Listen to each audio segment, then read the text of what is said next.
गुरुजी जी के study YouTube channel पर आपका हार्दिक स्वागत और अभिनंदन। चलिए दोस्तों, सवाल जवाब महत्वपूर्ण में आज हमारा टॉपिक है संघीय मंत्री परिषद।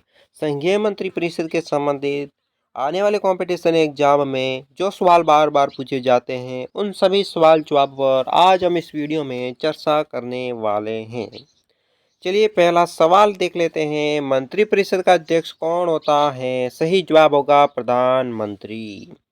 अगला सवाल है, कौन व्यक्ति मंत्रिपरिषद का सदस्य हो सकता है? ऐसा कौन सा व्यक्ति मंत्रिपरिषद का सदस्य हो सकता है? सही जवाब होगा संसद का सदस्य ही मंत्रिपरिषद का सदस्य हो सकता है। अगला सवाल, क्या राज्यसभा में मनोनीत व्यक्ति मंत्रिपरिषद का सदस्य बन सकता है?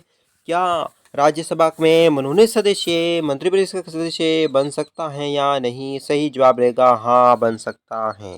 अगला सवाल है, मंत्रिपरिषद के सदस्यों के पद की गोपनीयता की शपथ कौन दिलाता है? दोस्तों, मंत्रिपरिषद के गोपनीयता की शपथ राष्ट्रपति दिलाता है। अगला सवाल, मंत्रिपरिषद का कोई सदस्य सदस्य के किसी सदस्य का सदस्य न होते हुए भी अधिक से अधिक कितने महीने या कितने दिन तक मंत्री के पद पर बना रह सकता है? यानी कि मंत्रिपरिषद का कौन सा सदस्य है जो दोस्तों संसद का सदस्य नहीं है, संसद का सदस्य नहीं है, तो वो अधिक से अधिक कितने दिन तक मंत्री पर बना रह सकता है? सही जवाब होगा 6 महीने तक।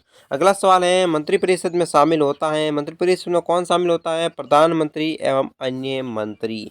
अगला सवाल है, मंत्रिपरिषद में कितने स्तर के मंत्री होते हैं? दोस्तों, 3 स्तर के मंत्री होते हैं। अगला सवाल है, मंत्रिपरिषद में वरीयता की दृष्टि से मंत्रियों का सही क्रम क्या है? दोस्तों, कैबिनेट मंत्री, फिर उससे छोटा होता है राज्य मंत्री, राज्य से छोटा होता है उप मंत्री। ठीक है। अगला सवाल देख लेते हैं, मंत्रिपरिषद के व्यक्तिगत रूप से उत्तरदायी कौन होता है? दोस्तों, भारत का राष्ट्रपति के प्रति जो मंत्रिपरिषद है उसका व्यक्तिगत रूप उत्तरदायित्व तो राष्ट्रपति के प्रति होता है। अगला सवाल है, संघीय मंत्रिपरिषद में मंत्रियों के उत्तरदायित्व कौन होता है? सही जवाब होगा केवल लोकसभा के प्रति ही, केवल लोकसभा के प्रति ही संघीय मंत्रिपरिषद के मंत्री उत्तरदायित्व होते हैं। अगला सवाल, भारत का वो मंत्री जो संसद के दोनों में से किसी सदन का सदस्य नहीं है तो वह मंत्री के पद से मुक्त हो जाना पड़ेगा।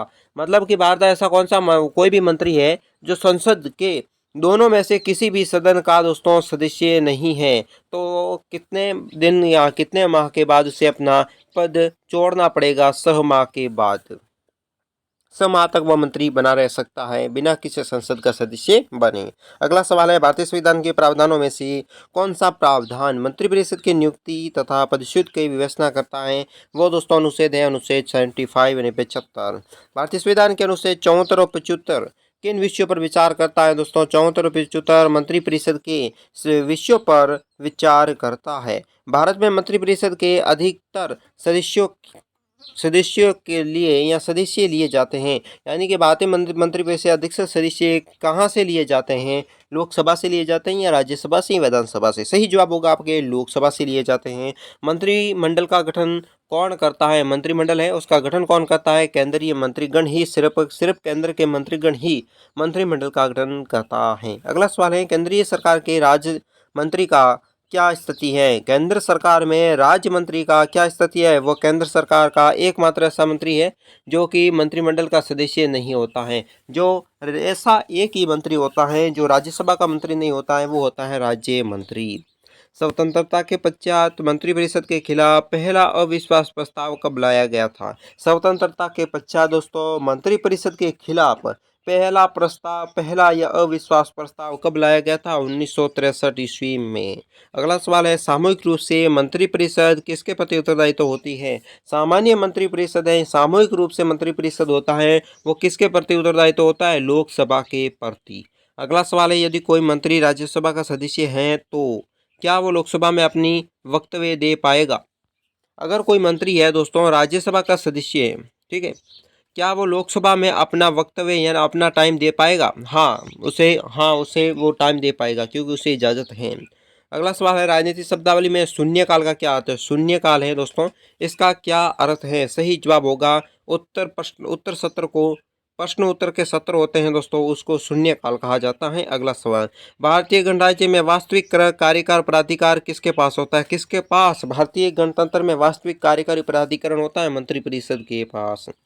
जो व्यक्ति सांसद न हो, क्या उसे मंत्री नियुक्त किया जा सकता है?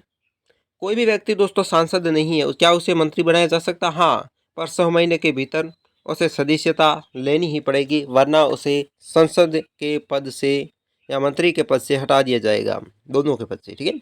स्वतंत्र भारत के प्रथम मंत्रिपरिषद में प्रधानमंत्री सहित कुल कितने सदस्य थे? स्वतंत्र भारत के प्रथम मंत्रिपरिषद में प्रधानमंत्री सहित कुल कितने सदस्य थे? 36। अगला सवाल है, स्वतंत्र भारत के प्रथम मंत्रिपरिषद में शामिल एकमात्र महिला मंत्री कौन थी? स्वतंत्र भारत के प्रथम महिला मंडल में एकमात्र महिला कौन थी? राजकुमारी अमृता कौर। अगला सवाल है, स्वतंत्र भारत के प्रथम प्रतिरक्षा मंत्री कौन थे? भारत के प्रथम प्रतिरक्षा मंत्री सरदार बलदेव सिंह थे। अगला सवाल, स्वतंत्र भारत के प्रथम गृह मंत्री कौन थे? स्वतंत्र भारत के प्रथम गृह मंत्री पूछा है तो दोस्तों सरदार वल्लभ भाई पटेल। अगला सवाल है, संघीय मंत्रिपरिषद में पदत्याग करने वाला पहला मंत्री कौन सा था? संघीय मंत्रिमंडल में पदत्याग करने वाला पहला मंत्री श्याम प्रसाद मुखर्जी थे। कौन सा प्रस्ताव भारत के मंत्रिपरिषद में रख सकती है? दोस्तों, कौन सा प्रस्ताव भारत के मंत्रिपरिषद में रख सकती है? सही जवाब होगा विश्वास प्रस्ताव। कौन सा व्यक्ति प्रशासन पर विधायी नियंत्रण का एक साधन नहीं है? ऐसा कौन सा भारत का प्रशासन है जिसमें विधायी नियंत्रण का कोई भी साधन नहीं है? सही जवाब होगा संसद के विघटन का, सदन के विघटन का। ठीक है, संसद नहीं, सदन के विघटन का जो भी साधन है वो दोस्तों भारत के प्रशासन के विधायक के नियंत्रण में नहीं आता है। आज की वीडियो में से इतना ही। चैनल को करें सब्सक्राइब, वीडियो को लाइक, दोस्तों के साथ शेयर, कमेंट करके बताएं वीडियो कैसा लगा। हमारे चैनल को अधिक से अधिक सपोर्ट कराने की कोशिश करें ताकि हम लाइव लेसन मिल सकें। और हमारे चैनल की सब्सक्राइब आपने अभी तक नहीं किया तो कर लीजिए। आज की वीडियो में से इतना ही। भास्कर राज को दीजिए इजाज़त। नमस्कार।